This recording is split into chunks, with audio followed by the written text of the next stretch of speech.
Hello everyone, welcome to another video production from Firestarter Graphics and Engineering. Now the purpose of these videos are to show you step by step from the beginning of a part all the way to the end, including a render of it, a photorealistic render, and how to export it in different options so that you can 3D print it. Also, it's to give people full instruction, almost like if they're in a classroom, of how to do something completely. There's a lot of YouTube videos that are very, like 8 minutes fast. It shows everything in fast motion, so it's really hard to follow. So without any further ado, let's kind of look at what's in the lesson for today. So in today's lesson, we're going to learn, I want to go over about the Sketchup Forms, navigating around 3D space, setting up our tools and panes, extensions, basics of sketching, components and groups, using the auto fold feature to create chamfers, export for 3D printing, and also rendering. So this is probably going to be a 3 to 4 part video for this particular lesson. So let's kind of start with what part we're going to be modeling today. Before I get to that though, let's talk about the Sketchup Forms right here. If you go to Google and type in Sketchup Forms, go make yourself an account. They are excellent and you will get a ton of answers of how to accomplish anything that you want to do. Now, when it comes to versions of SketchUp, I highly suggest getting SketchUp Pro. It does have a price tag. However, if you are a student, they offer a student edition for $40, and they also offer editions for nonprofits and other types of licensures. So go check that out. So let's see what part we'll be drawing today. So it's this basic corner block. This is used kind of in sometimes in table and desk designs. It sits in the corner. You have 2 bolts that go through these holes, and SketchUp doesn't offer a way to do chamfers like this. We're going to use the auto fold, which is part of the move tool, and do not worry, I'll show you all that. This is just kind of our basic part drawing here. So first, let's review some SketchUp stuff. Let's go over our list. We are going to talk about navigating around 3D space and a few of these options first before we start some sketching. So I went ahead and opened up SketchUp Pro, and right here we have the large tool set, some tools up here, and then we have this window pane right here. First and foremost, the one window pane you should always have open is this one called the Outliner, and then this one called Entity Info. Outliner is like your model tree. It tells you everything that's in your model, things that are hidden, things that are components versus groups versus none of those. It's just amazing to have this open. It's a lifesaver and a time saver. So let's go ahead, let's leave Chris there for a moment. So if you can't find the outliner, it's not there by default. You go to Window, Default Tray, and you turn on Outliner. I also turn on Instructor. That's if I have any questions about how to use a tool, it will tell me how to use it. So then I go to Tools, and this is where you can just select the tools that you want, just from a list instead of to the left or the right. If you right click on some empty space, whatever's check marked will be displayed in either up here or on the left, and the one on the left is called the large tool set, and that is very handy to have open. So let's grab, I'm just going to grab the rotate tool just for the heck of it. So if we go over to this pane and we scroll down, I'm going to do that, I'm going to do that, We'll talk about styles later. That basically just changes how this looks around here. The instructor is right here. So it shows you how to use the rotate tool, and it shows you modifier keys. And this is really important. So spacebar unselects the current tool, and if you have a three button mouse, middle mouse button to orbit, if you look as I'm holding it, if you look at the bottom left, it says drag to orbit, shift equals pan, control equals suspend gravity. So if I hold shift, it does that. If I let and hold control, see how things go pretty crazy versus not. So gravity is suspended, but if I let go, its gravity is back into place. So easiest way to navigate, shift middle mouse button to get around, zoom with the mouse wheel. If you're way too far zoomed out, control shift E zooms to extents right there. So now let's talk about some basic extensions that everyone should get. Where are they at? Right here, called Eneroth Solid Tools. You can find them in the extension warehouse right here. You just open that up and search for Eneroth, E-N-E-R-O-T-H, Solid Tools, and those are what we'll be using a lot of. Now the reason why we'd use these versus the default solid tools is these have an issue that when you use solid tools, by default it takes the components and breaks them down to groups. We don't want to do that. We want to keep our output as a component, and you will find out why in a later video series. Then the next one is called Solid Inspector Squared. This tells us if our object is indeed a solid, which means is it watertight. So, and the third one that I use a lot is right here. It's called Twilight Render, and you can find it, and it's how you make photorealistic renders of objects. So let's see, what else do we need to cover? We've done this, we've talked about this, we've talked about that. So now it's kind of the basics of sketching. So let's look at our object and let's start sketching. First thing I'm going to do is window model info. Now I design everything in meters, and I do triple-aught for my precision, and for angle units that's good, and I'm just going to do double-aught for that. And I always, even if my drawing's in inches, I always do it in meters, and then we'll scale it down at the end. The reason why I do this is because some things SketchUp has a hard time dealing with when it's too small, so I always make things a lot bigger and then scale it down. So let's go ahead and begin our sketching. So I'm going to go ahead and delete Chris. He's out of the way now.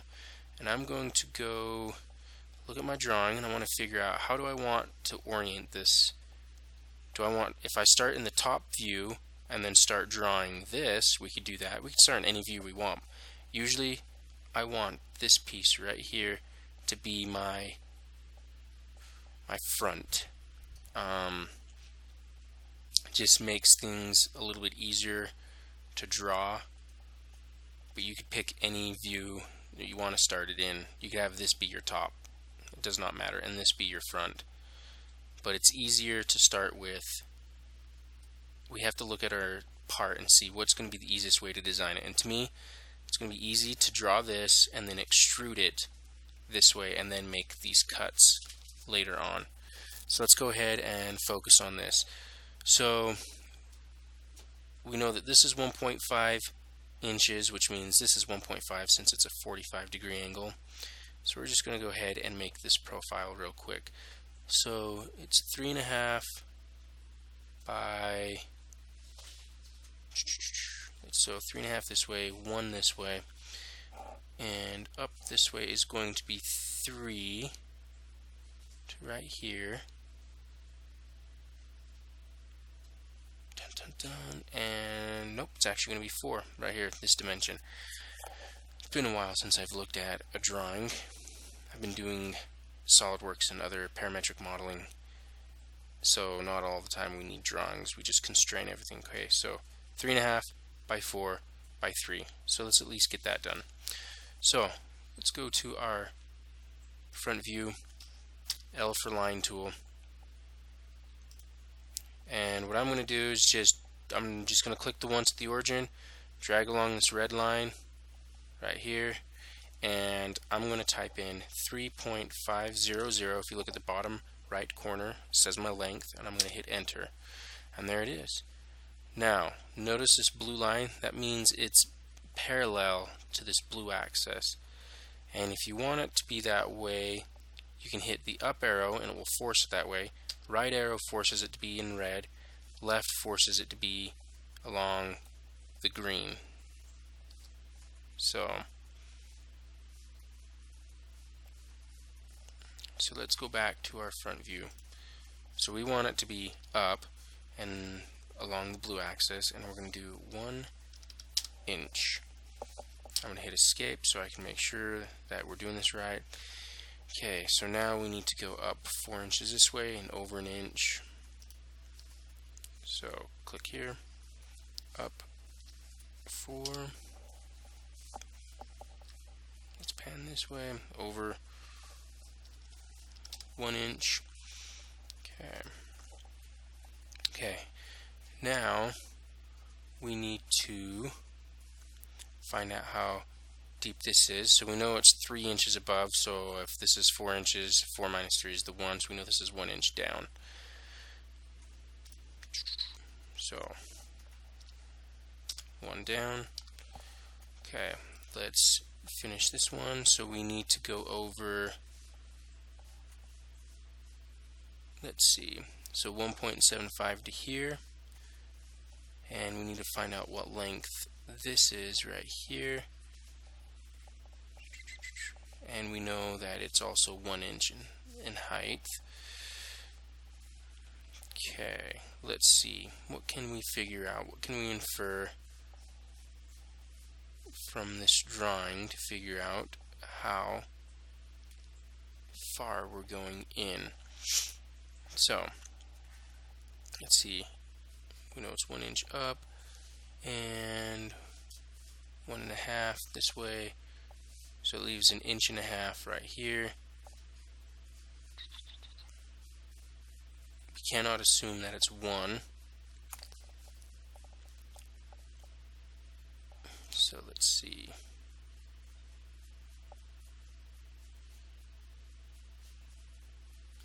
Okay, so from 1 inch, here we go. Here's one. Duh. Don't know why I didn't see this before. It's 1.75 to here, so that means it's 3/4 of an inch from here to here, and this part does have symmetry, so it's 3/4 of an inch. Let's see, where is it? So right here, 0.75. Okay. 0.75, and we're going up another inch, and then we just connect. Let's double check. Yep, we're good.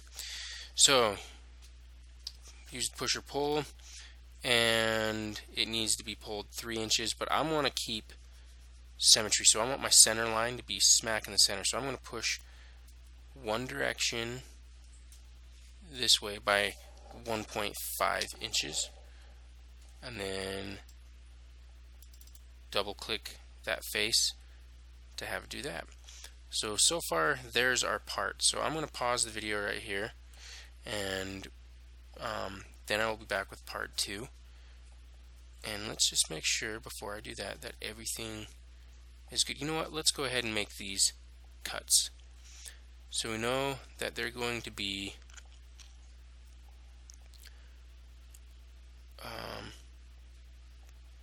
from this edge in 0.875, they're going to be 1/4 inch. Been cut out 1/4 of an inch. So, oh, duh, we need to cut this. Alright, let's do that. So front view, glad I saw that.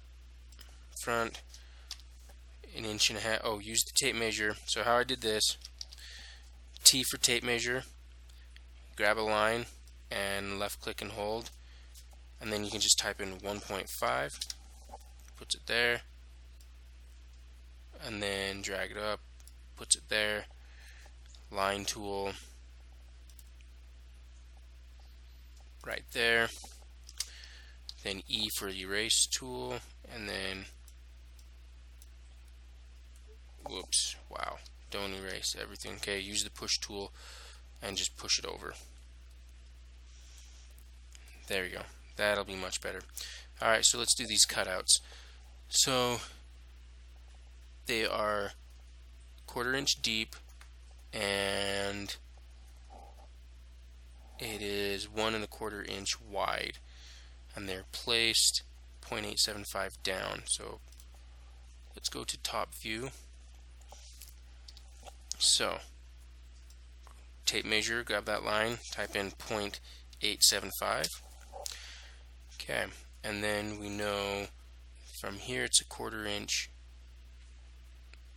that way, so 0.25.